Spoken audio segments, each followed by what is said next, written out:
La préparation de ce match est comme la préparation de tous les autres, j'ai l'impression, puisque vous jouez tous les 3 jours depuis 3-4 mois. Les matchs au Vélodrome que vous avez joués contre des 10 gros adversaires se sont souvent bien passés parce que face à des équipes qui ouvrent un petit peu le jeu, vous avez peut-être encore un petit peu plus de facilité. Je pense à Paris, l'Ajax, Newcastle, Atalanta, je le mets un peu de côté, il y avait une autre formation. Comment vous préparez ce match-là et comment vous voyez cette opposition avec ce grand club de Liverpool?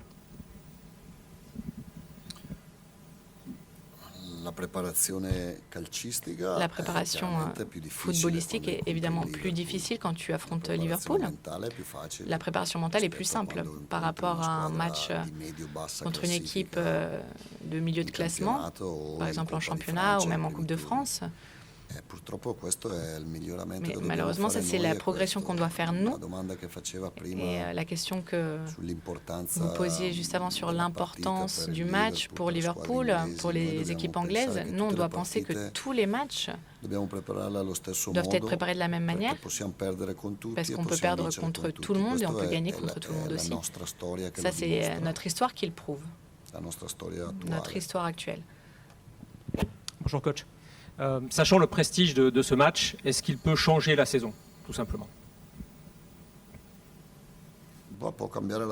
Ça peut changer la saison en Ligue des Champions pour pouvoir nous qualifier. Je ne pense pas qu'il faille vraiment penser à un résultat pour pouvoir changer une saison. Je pense que ce qui compte, c'est la manière dont tu affrontes un adversaire de ce genre. Parce que la défaite au Koweït nous brûle encore, c'est quelque chose qui nous fait encore mal et ça le fera toujours, je pense. Mais même si c'est une défaite, ça peut quand même te pousser, te booster pour penser que tu peux vraiment lutter contre n'importe quel adversaire. Et moi, j'ai la chance d'avoir des joueurs forts. Et je sais qu'on peut lutter contre tout le monde. On peut perdre, mais on peut aussi gagner contre tout le monde.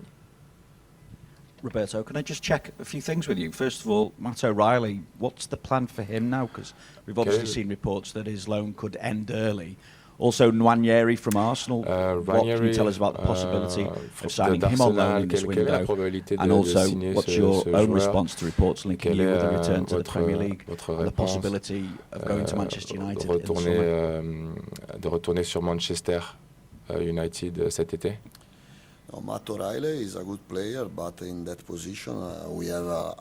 Oui, c'est un bon joueur, mais dans ce poste, on a beaucoup de bons joueurs. Il faut regarder la condition physique. Pour regarder pour le prochain match. Oui, c'est un bon joueur.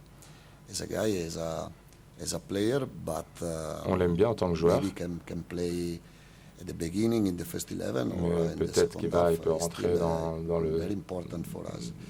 le groupe de départ, dans le 11 de départ, ou peut-être au niveau du transfert, du marché, je le connais, c'est un bon joueur, mais au niveau du marché des transferts, il faut demander à Longoria. Et sur la dernière question, mon focus est sur Marseille. Je voulais venir ici, je suis là. Venir un jour, je suis là le jour avant un match très important. Et dans ma tête, il n'y a rien d'autre que ce match. Surtout qu'ici, je me sens très bien dans cette ville, dans ces joueurs, dans cette équipe.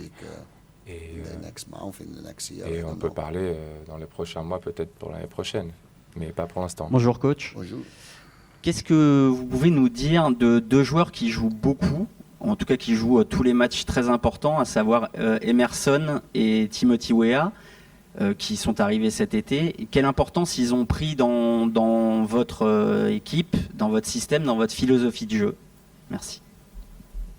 Deux joueurs extraordinaires, deux joueurs différents, parce que Weah nous permet d'attaquer avec un joueur en plus et de défendre avec un joueur en plus. Donc il a deux rôles au sein du match. Emerson, c'est un joueur, je pense, d'un très haut niveau, un peu sous-estimé quand on l'a pris, en le payant très peu. Je pense que c'était vraiment un coup de mercato honnêtement formidable. Et lui aussi est en train de faire de bonnes choses. Ce sont deux joueurs parmi ceux qui font les meilleures choses du point de vue du rendement, de ce qu'ils font sur le terrain. Et après, ce sont aussi de belles personnes. Roberto, hello.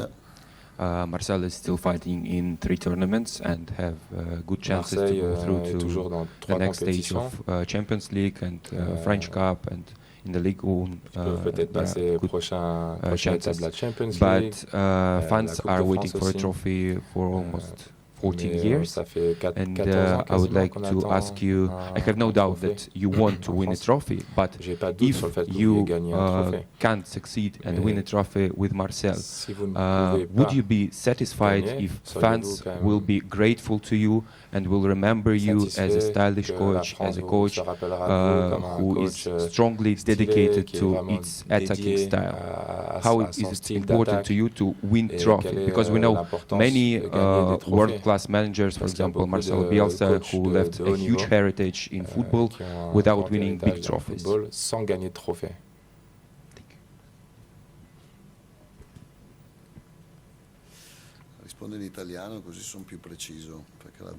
Je vais répondre en italien parce qu'il faut que je sois précis dans ma réponse. Dans le football, il y a deux équipes. Il y a une équipe qui gagne et l'autre qui perd. Si tu arrives à 13 secondes de la fin du match et tu gagnes le match, où tu es en train de mener avec une équipe qui a été complétée le 1er septembre, avec 6 joueurs qui sont arrivés vraiment à la dernière minute du mercato, de pouvoir lutter contre le PSG. Alors pour moi, ce n'est pas vraiment une défaite. C'est vraiment quelque chose qui va rester ancré en moi, quelque chose que j'aurais du mal à oublier. J'y penserai jusqu'à la fin de mes jours, je pense, mais pour moi, je ne me sens pas défait. Et mes joueurs ne doivent pas se sentir comme ça non plus. On sait là où on pourrait mieux faire. Nous, on doit être là pour donner le maximum. Évidemment qu'on veut aussi remporter des trophées. On sait ce qu'a fait l'OM au cours des 15 dernières années, parce qu'il faut être honnête et dire les choses comme elles sont devant tout le monde. Mais on essaye d'être compétitif en respectant l'adversaire, en Coupe de France, en Ligue 1 et en Ligue des Champions de la même manière. Il ne faut pas penser on joue contre Nantes, alors on va jouer différemment que contre Liverpool. On ne peut pas se permettre de faire des distinctions entre les équipes. Et une fois qu'on aura compris ça, je pense qu'on aura passé vraiment un palier pour pouvoir nous rapprocher des titres. On est là parce que si le match au Koweït, on passe à 13 secondes de soulever un trophée après 13 ans, après 14 ans, ça veut dire qu'on n'est vraiment pas loin. On est très très près. Coach, bonjour. Vous êtes très bien placé pour la qualification après vos victoires récentes. Il n'y a pas longtemps, il y a 2 mois à peine, vous étiez dos au mur avant de recevoir Newcastle. Est-ce que vous pensez que votre équipe aujourd'hui est à l'abri de se voir arriver trop tôt, trop vite? Non, io lavoro potete chiedere a Pierre. Non, vous pouvez poser la question à Pierre, aux autres joueurs. Moi, je travaille avec mes joueurs en leur expliquant une chose très simple. Si on veut passer ce palier pour pouvoir nous qualifier en Ligue des Champions, pour être près des titres et des trophées, il ne faut pas qu'on pense au type de match qu'il y a le lendemain. On a la qualité en respectant Liverpool, puisque c'est une très grande équipe, évidemment. J'ai vu beaucoup de leurs derniers matchs. C'est une équipe qui est vive, qui est présente, mais on a aussi les qualités pour les mettre en difficulté. devoir suer, il va falloir défendre, se sacrifier. Mais mon équipe a des joueurs qui sont en mesure de mettre en difficulté Liverpool. Et donc, l'objectif, c'est de trouver l'équilibre entre l'estime de soi, qui doit quand même jamais manquer dans une équipe qui a des ambitions et qui veut gagner quelque chose et faire quelque chose d'important, et l'humilité. Parce que si on pense qu'on est trop fort ou qu'il en faut peu pour remporter les matchs, alors après, on fait des prestations comme celle contre Nantes. Coach, bonjour. It's the second year of the league phase, and with 2 games to go, you are 3 points from top 8. But 3 points from being out à 3 points de sortie, vous êtes à 3 points de sortie et à 3 points d'entrée dans les playoffs. Est-ce que c'est une situation, une phase qui est appréciable plus que les phases de groupe? Qu'est-ce que vous avez appris de vos phases de groupe d'avant et comment travailler dessus?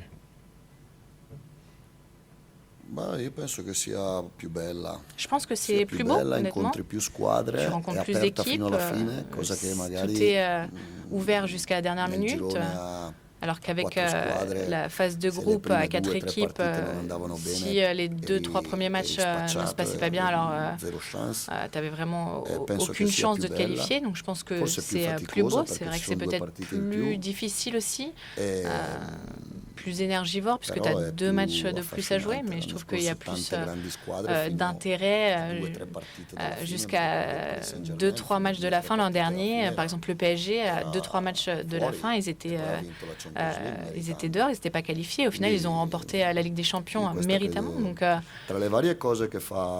parmi les choses qui sont faites par les gens qui changent le foot, parmi les choses négatives, les changements négatifs qui arrivent, je pense que ça, c'est une des choses positives. Coach, bonjour.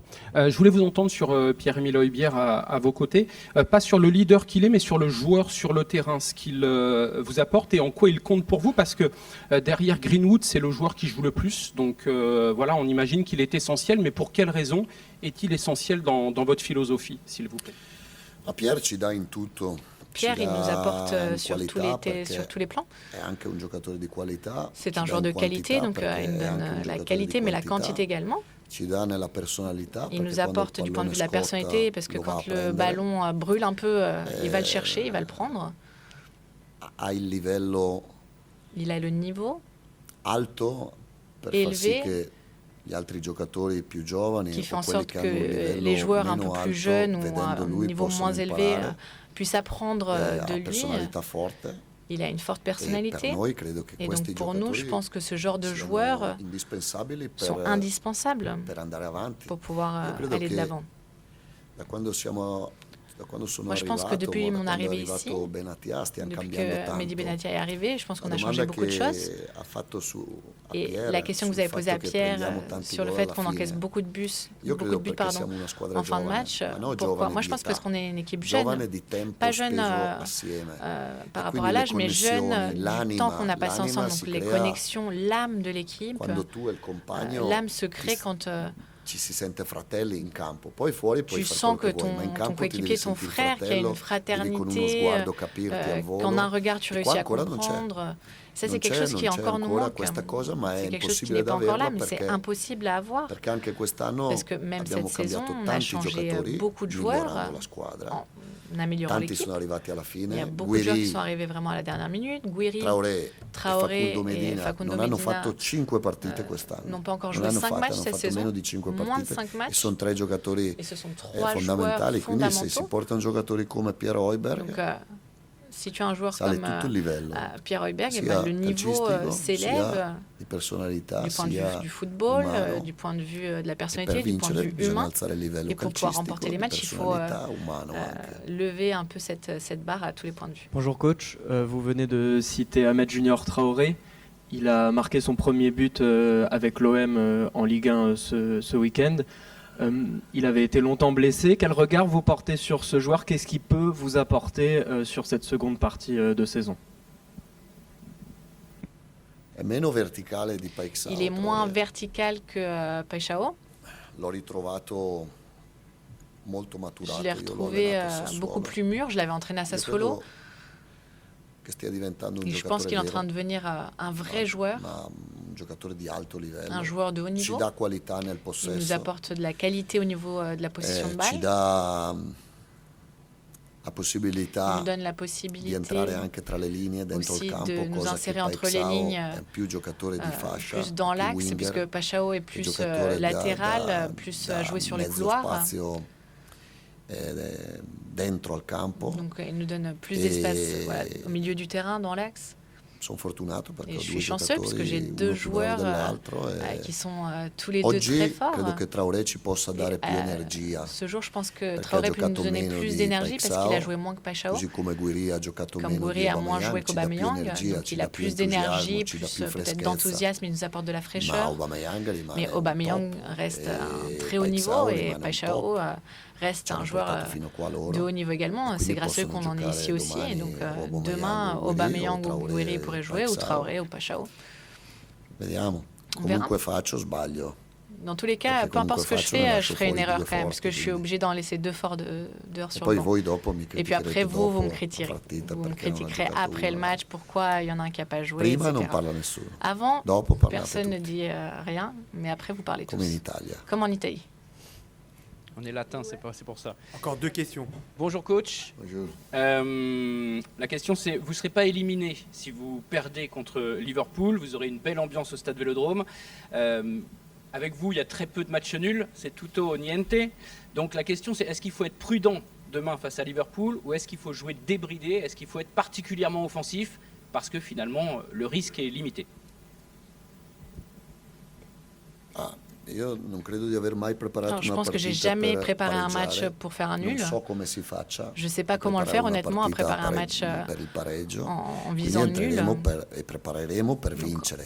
On va le préparer et on va le jouer pour le remporter.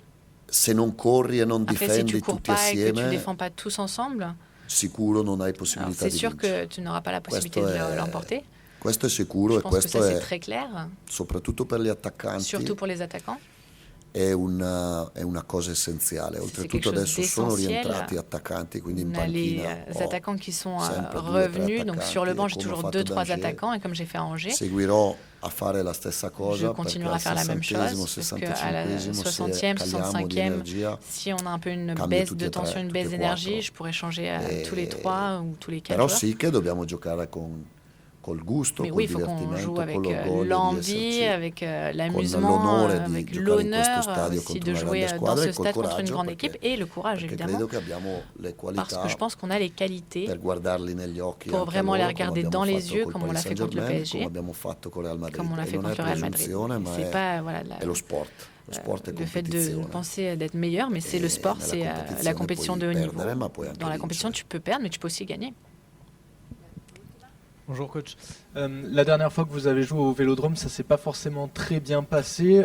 Est-ce que vous pouvez nous dire à quel point c'est important de rendre l'appareil un peu aux supporters et nous dire ce que vous ressentez sur ces matchs de Ligue des Champions avec ce que font les supporters en tribune, s'il vous plaît? Le Vélodrome demain sera aux couleurs de la fête. On m'a dit, Erika m'a dit que la demande des billets, on pourrait remplir 2 vélodromes avec toutes les demandes qu'on a reçues, donc il faut qu'on soit vraiment au niveau du stade. Comme pour tout. Pas seulement pour l'envie de courir, mais comme du point de vue de la personnalité, de la dignité. Parce que contre une grande équipe, il faut aussi avoir cette dignité et essayer, nous aussi, de faire le match. Et on se verra demain.